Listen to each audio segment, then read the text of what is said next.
In the Kingdom of Fools is a famous Kannada folktale adapted from A.K. Ramanujan's Folk Tales from India. This interesting story is about a kingdom of fools that was ruled by a silly king and his foolish ministers. He, along with his ministers, ordered the people of the kingdom to consider night as day and day as night. They would sleep all day long and perform their daily tasks during the night. One fine day, a guru and his disciple visited the kingdom and were surprised about the reverse rules set by the king and his ministers. They were more astonished to find out that everything in the kingdom cost a single rupee only. The guru and his disciple were happy initially as they could buy anything by just spending a rupee. However, the guru understood that it was not a wise decision to stay in a kingdom of fools, so he left. His disciple was unwilling to leave the kingdom because of the ready availability of good food at a reasonable rate. He was a big foodie and ate plenty of food and grew fat in a matter of a few days. One day, a thief broke into the house of a rich merchant by making a huge hole in the wall and sneaked in. While he was returning with the stolen items, the wall of the house collapsed on his head, killing him instantly. However, the thief's brother approached the king and complained to him that the house owner, merchant, should be punished for not building a strong wall.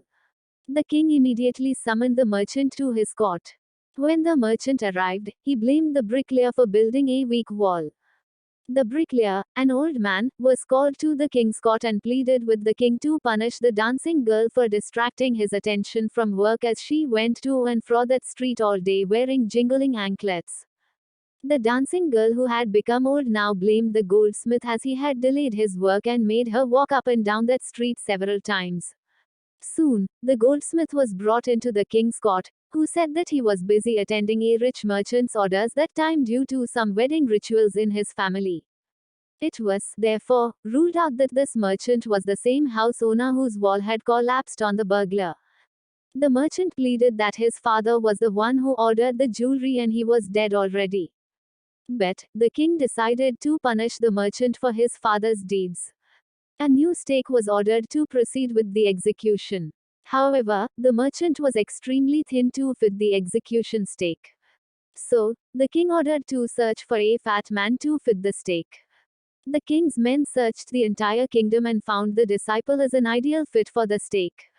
But as he was innocent, he pleaded with the king not to punish him for others' deeds. Since it was a kingdom of fools, no one listened to him.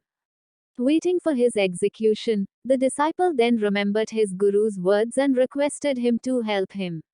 His guru, who was blessed with magical powers, could see his disciple's condition in his vision.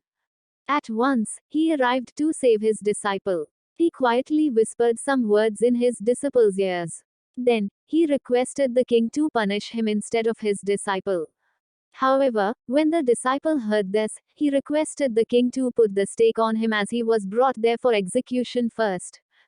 Puzzled about who should die first, the king asked to resolve the conflict. The guru dubiously told him that whoever would die on the stake first would be reborn as the future king of that kingdom. The one who died next would become the key minister of the kingdom. The king was baffled and did not want to lose his kingdom to someone else in the subsequent life. So, he had a discussion with his minister and finally concluded that they should go on the stake to continue being the king and minister in the next life. That night, they secretly went to the prison and set free the guru along with his disciple. The next morning, the king and his minister, who disguised themselves as the guru and his disciple, were executed on the stake. When the people of the kingdom saw that the king along with his minister were executed, they made the guru and his disciple as their king and minister, respectively. Although the guru was hesitant initially, he finally gave in and reversed the rules of the kingdom and the people began leading a normal life like other kingdoms. Conclusion of In the Kingdom of Fools. The chapter In the Kingdom of Fools illustrates that we should stay away from foolish people, otherwise we may end up suffering or may fall into trouble for such people. Besides, foolish people need to be dealt with wisdom rather than logic. Please like, share and subscribe to my channel. Thank you.